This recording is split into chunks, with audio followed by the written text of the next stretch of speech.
Guys, good evening. Mag-mini vlog tayo ngayon guys kasi meron ako napanood na sobrang nakaka-alarma na. Sobrang nakakatakot na ang panahon sa mga magulang na may mga anak na mga babae.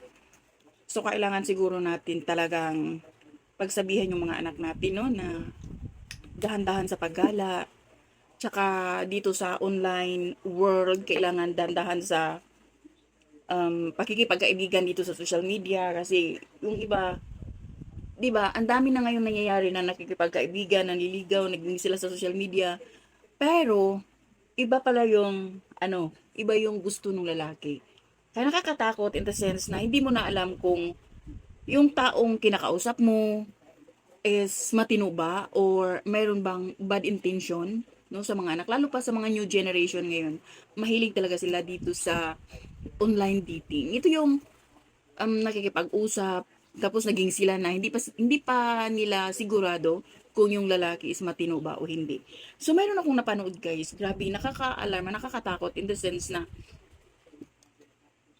grade 8 siya tapos dito sila sa social media, alam mo yun, sa Facebook, chat-chat, tapos naging sila. Tapos nung lumabas na sila, kawawa yung bata. Alam mo, ginahasa siya. Tapos pinukpok yung ulo. Huy, Diyos ko, nakakatakot, guys. Alam niyo sa mga magulang, no, dapat, ito ba, ipakita ko sa inyo, guys, ha. Bilihan niyo yung anak niyo ng ganito. Para, di ba, kasi minsan, kailangan din natin ng protection. No, lalo-lalo na sa mga new generation. Yung mga magulang, bilihan niyo yung anak niyo ng ganito, oh. Ito siya. Kasi, easy lang siya dalahin, protection sa sarili. Kasi hindi natin alam sa panahon, kailangan na talaga nating magiging vigilant.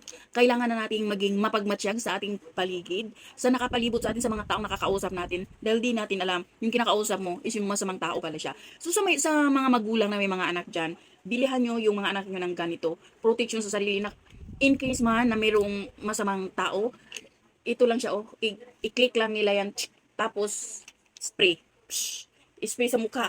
Ito siya, sobrang tapang ito guys. Hindi makakita yung lalaki kapag na-sprayan mo siya ng... Tsaka masakit sa mata to. Sobrang sakit sa mata. Kaya kailangan kayong mga magulang magiging ano kayo. Wag nyo nang hintayin na meron pang hindi magandang mangyayari sa mga anak nyo bago kayo mag-isip na, ay, bilihan ko ng pang-protection yung anak ko. Lalong-lalo na kapag babae yung mga anak nyo. Kasi sa ngayon, hindi mo na alam talaga. Lalo na sa mga anak ko minsan, yung mga new generation ngayon, kapag pinagsasabihan ng magulang, nagagalit. Minsan, hindi na naniniwala. Gustong sundin kung ano yung gusto nila. Kaya sobrang nakakatakot ng panahon ngayon. Sobrang nakakaawa yung bata na grabe ginahasa pagkatapos pinukpok pa yung ulo. 'Di ba? Sobrang Diyos ko, ano na lang, nakakaawa, nakakaawa.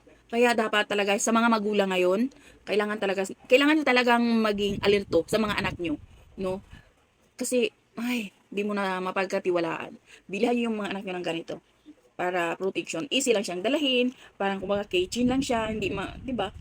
Ganyan lang. Tapos pag mayroong masamang feeling mo, ito lang. Oh, 'di ba?